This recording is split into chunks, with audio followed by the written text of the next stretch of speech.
చూస్తున్నాం. Gandhi Bhavan screening committee chairman Muralidhar కీలక సమావేశాలు నిర్వహిస్తున్నారు. ప్రదేశ్ ఎలక్షన్ కమిటీ పీఈసీ సభ్యులతో ముఖాముఖి నిర్వహించారు. ఈ సందర్భంగా వారి అభిప్రాయాలను తెలుసుకోనున్నారు. ఈ నేపథ్యంలో మురళీధర్ రావును ఓ విద్యార్థి నేతలు కలిశారు. ఓయూ నుంచి కనీసం 3 సీట్లు ఇవ్వాలని కోరారు. ఈ తరుణంలో అభ్యర్థుల దరఖాస్తులను కమిటీ క్షుణ్ణంగా పరిశీలిస్తుంది.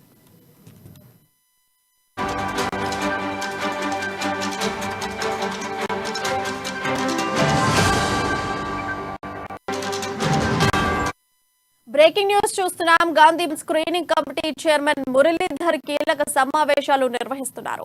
ప్రదేశ్ పీఈసీ సభ్యులతో ముఖాముఖి నిర్వహించారు. ఈ సందర్భంగా వారి అభిప్రాయాలను తెలుసుకోనున్నారు. ఈ నేపథ్యంలో మురళీధర్ రావును ఓయూ విద్యార్థి నేతలు కలిశారు.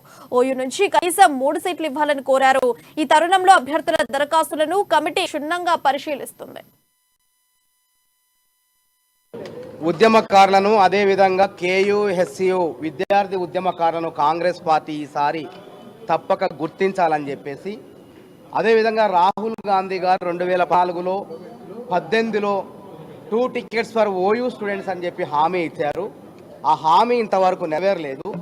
ఈసారి ఎన్నికల్లోనైనా సరే మా అందరూ ఓయూ విద్యార్థులుగా కాంగ్రెస్ పార్టీలో క్రియాశీలకంగా పనిచేస్తున్నటువంటి వివిధ నియోజకవర్గాల్లో పనిచేస్తున్నటువంటి మా అందరి దరఖాస్తుల్ని పరిశీలించి 3 టికెట్లు ఓయూ విద్యార్థులు కేటాయించాలని చెప్పేసి మరి Telangana screening committee chairman Muraleedharan గారిని కలిసి వినతి పత్రం ఇవ్వడం జరిగింది. తొలి విజ్ఞాపన పత్రం మాది ఈరోజు. మరి వారు చర్చాకరంగా అన్నారు, చర్చిద్దాం తప్పకుండా అన్నారు. గతంలో కూడా ఢిల్లీ వరకు వెళ్ళాం విద్యార్థులం.